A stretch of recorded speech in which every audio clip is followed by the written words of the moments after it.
Hello and welcome to another session of C4S classes, where we are continuing the discussion over the report on trend and progress of banking in India. Okay, so today we'll be taking another chapter of this report, and the second chapter is global banking developments. Okay, so let's quickly read out what this report says in this regard. Okay, so here they are talking about the global macroeconomic conditions, where it says that the global gross GDP is estimated to grow at 3.2% in both 2024 and 2025. And the reference that it has taken is IMF's World Economic Outlook Report, which was published recently in October. All right. So here it has taken reference of that report, which it says that the inflation is gradually receding from multi-decadal high across geographies on the back of aggressive monetary tightening and corrections in food and energy prices. It is estimated to moderate from 6.7% in 2023 to 5.8% in 2024. Okay. So currently these values are not that important because when in 2025, when the exam will occur, then the recent report, World Economic Report, will be relevant there. Okay. So here we are discussing this report to get a glance of what the world economy is currently doing. Okay. So these are certain graphs that are given here, monetary policy rates of different countries, okay, advanced economies, emerging economies, right? Basically, this is a very analytical report. So we have to just consider the parts that are necessary for our exam preparation. All right.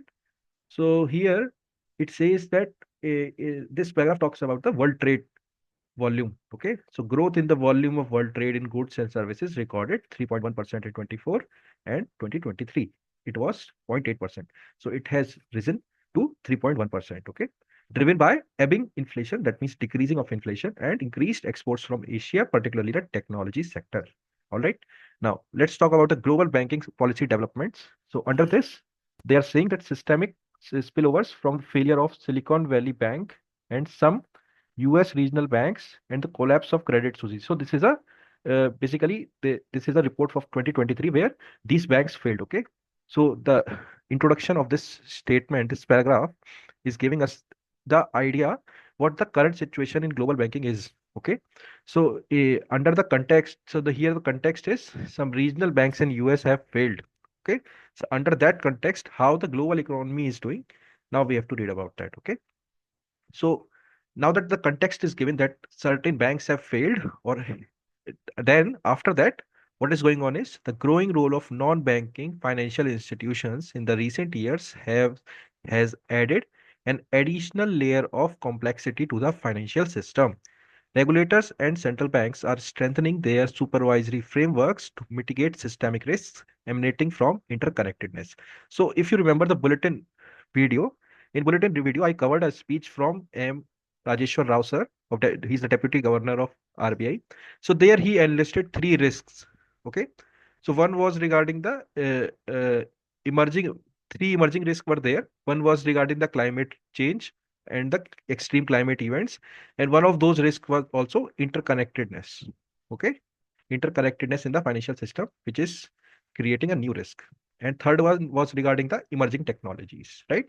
So these risks have been flagged by the central banks again and again. And here also they are saying the same, that interconnectedness is creating more systemic risk. Okay. Now, moving further. So this is they have given the basic structure too big to fall reforms and all that. Okay. Some context have been provided. You can read it for your information. Okay. Then comes the non-bank financial intermediation. Okay. So these are institutions which are fairly doing the job of traditional banks. Okay. So in a way, they are working as a shadow banks, right? Shadow banks, as they are doing traditional banking, or they are providing traditional banking services. All right. That's why they need more regulation. Now, here, some context has been given that NBFIs accounted for almost half of global financial assets at end 2022. Concerns regarding their growing size and interconnectedness came to the fore in the aftermath of the global financial crisis. Okay, the March 2020 pandemic related market turmoil and the 2021 Archegos capital episode, and more recently during the Chinese property sector crisis.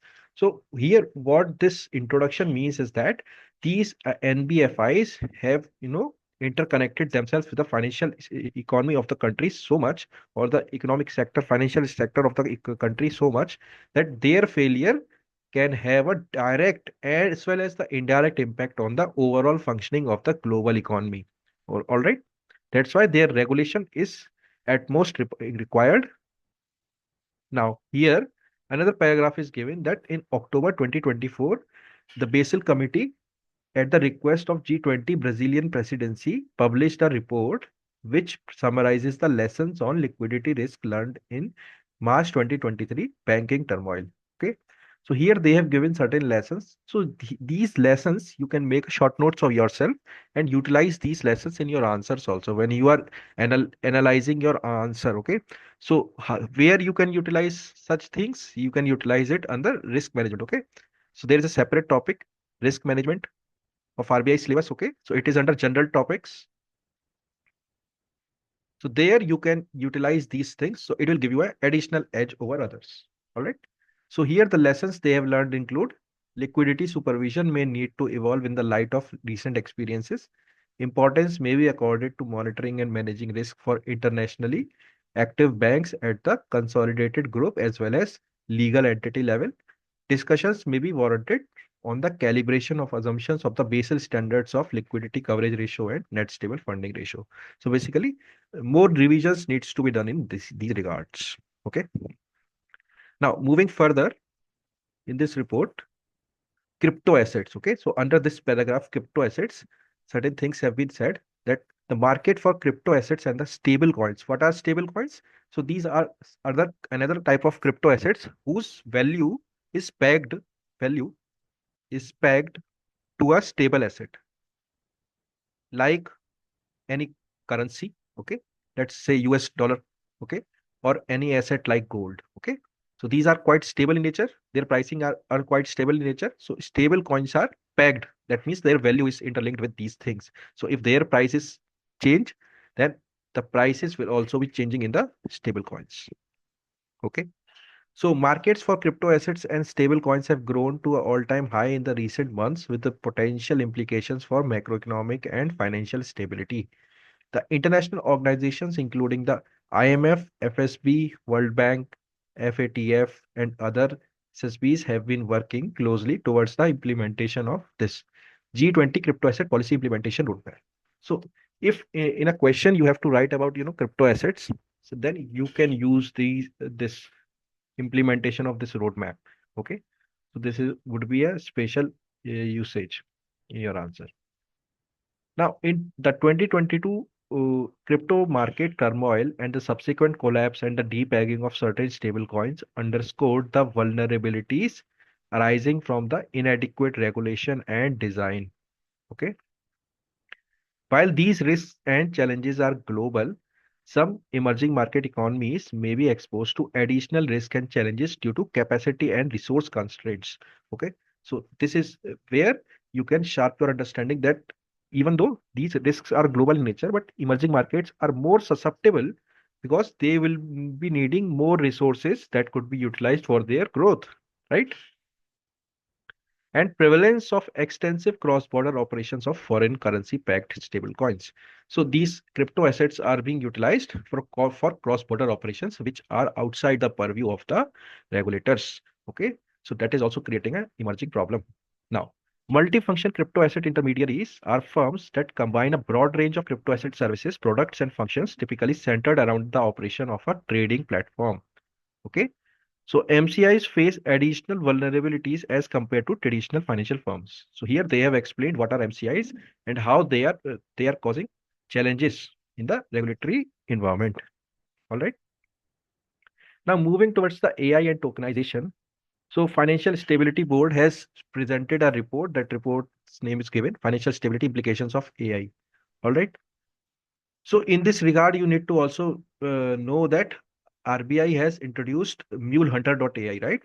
Mulehunter.ai. So and hunt down mule accounts. All right.